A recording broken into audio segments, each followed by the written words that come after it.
تشہد میں شہادت ثالثہ والا بڑا مسئلہ ہے. یہ بات آپ فرمائیے کہ رسول اکرم کے دور مبارک سے لے کر آج تک جو نماز شیعہ میں پڑھی گئی ہے وہ من گھڑت ہے یا ائمہ والی نماز؟ جی مثلا آپ ہاتھ کھول کر نماز پڑھتے ہیں جبکہ اکثریت ہاتھ باندھ کر پڑھنے والوں کی ہے. آپ نے ہاتھ کیوں کھولے؟ آپ کو کیسے پتا چلا کہ ائمہ ہاتھ کھولتے تھے؟ آپ نے خود کسی امام کو دیکھا؟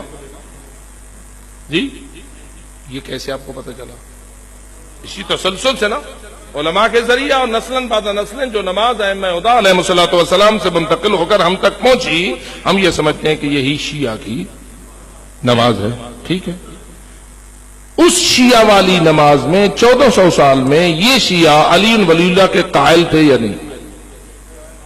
کیا شیعہ وہ ہوتا ہے جو علی ولی اللہ کا قائل نہ ہو؟ جی جتنے بھی ہاتھ کھول کر نماز پڑھتے رہے اثنا عشریوں میں سے وہ علی ولی اللہ کے قائل رہے یا نہیں؟ علی ولی اللہ دل میں ایمان اس پہ رکھتے رہے یا نہیں؟ آذان میں کہتے رہے یا نہیں؟ اقامت میں کہتے رہے یا نہیں؟ تشہد میں کیوں نہیں کہا؟ کیا تشہد میں ان 1400 سالوں میں کہا گیا؟ ہم نے نکالا ہے تو ہمارا جرم ہے. ہم نے اگر اشہد ان علی ولی اللہ کے لفظیں تشہد سے آ رہی تھی ہم نے نکالی ہیں، پھر تو آپ ہمیں مجرم بنائیں. میرا سوال یہ ہے کہ گزشتہ 1400 سال کے شیعوں کے ہاں تشہد میں اشہد ان علی ولی اللہ کیوں نہیں تھا؟ کیا وہ شیعہ نہ تھے؟ کیا وہ علی ولی اللہ پر ایمان نہیں رکھتے تھے؟ جی رکھتے تھے، شیعہ تھے، نماز پڑھتے تھے. جو نماز نہیں پڑھتے تھے ان کی بات کو چھوڑو. جو نماز پڑھتے تھے، جو نماز وہ ان 1400 سالوں میں پڑھتے چلے آئے ہیں، علی ولی کی ولایت پر ایمان رکھنے، علی ولی کی آذان میں شہادت دینے اور اقامت میں شہادت دینے کے باوجود نماز کی تشہد میں وہ کیوں نہیں پڑھتے تھے؟ اس کا مطلب یہ ہوا کہ اہل بیت رسول کی نماز جو ان کی طرف منتقل ہوئی نسلاً بعد نسلاً، اس کے تشہد میں شہادت ولایت نہیں تھی. اگر ہوتی وہ پڑھتے آتے آج ہم اس کو نکالتے تو ہمیں مجرم کہتے. اب شیعہ کی نماز تو وہی ہے 1400 سال میں جس میں شہادت ولایت در تشہد نہیں ہے. آج اگر تم داخل کرنا چاہتے ہو تو تم ثبوت مہیا کرو نا. تمہیں کس نے اجازت دی ہے کہ تم نماز میں 1400 سال والی نماز کو چھوڑ کر فقط جذبات سے لوگوں سے ناجائز فائدہ اٹھاتے ہوئے تم علی ولی اللہ کو شامل کرو؟ آج اگر تم علی ولی اللہ کو شامل کرو گے تو کل بہت ساری باتیں اور بھی شامل کرو. کل تم کہو گے کہ حضرت عباس کا ماتم بھی نماز میں ہونا چاہیے. کیا خیال ہے، ماتم عبادت ہے یا نہیں؟ علی ولی اللہ پڑھنا بڑی عبادت ہے یا ماتم کرنا بڑی عبادت ہے؟ مشکل مسئلہ ہے شاہ صاحب، مشکل ہے.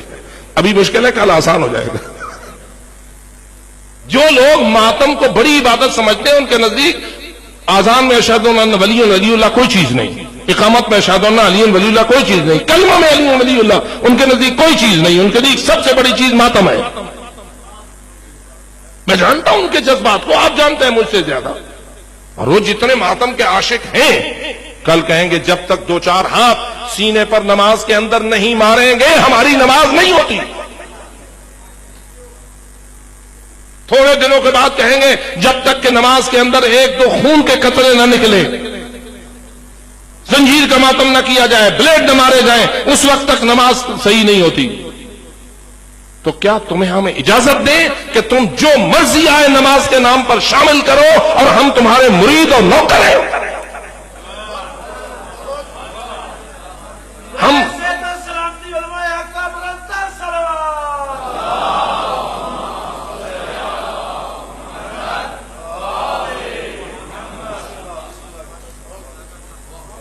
ہم کسی کے لیے نماز نہیں پڑھتے، ہم اللہ کے لیے نماز پڑھتے ہیں. ہم وہی نماز پڑھنا اپنے لیے جائز سمجھتے ہیں جو محمد و آل محمد کی تعلیمات کے مطابق ہے. حتیٰ کہ ہم مجتہدین کو فقط ترجماؤں میں تعلیمات آل محمد مانتے ہیں. نماز بنانے کا حق نہ امام خمینی کو دیتے ہیں، نہ آغا خوئی کو دیتے ہیں، نہ آغا سیستانی کو دیتے ہیں. ہم مان ہی نہیں سکتے کہ کوئی مجتہد نماز بناتا ہے.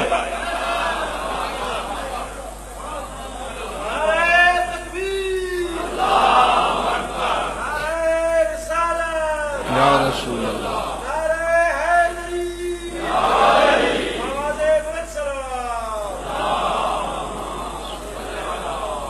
مجتہد بھی اگر کوئی فتویٰ دیتا ہے تو سینکڑوں مجتہد اس کے دلال کے اوپر نگاہ رکھے ہوئے ہوتے ہیں کہ اس کی کوئی دلیل ہے، اس کے پاس شرعی دلیل ہے یا ویسے ہی کہہ رہا ہے. اگر بغیر دلیل شرعی کے کوئی بات کہے تو علماء کہہ دیتے ہیں قولہ و بولہ سوا، اس کا پیشاب اور اس کی بات برابر ہے. مذاق نہیں ہے.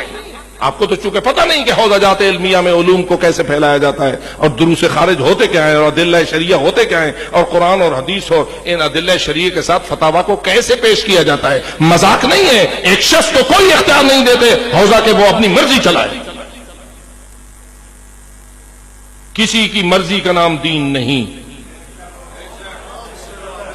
دین اس کی مرضی کا نام ہے جس کے سامنے حسین نے اپنا سر کٹا دیا. دین اس کی مرضی کا نام ہے کہ جس کی مرضی کو رواج دینے کے لیے علی کی بیٹیاں رسیوں میں بندھ گئی.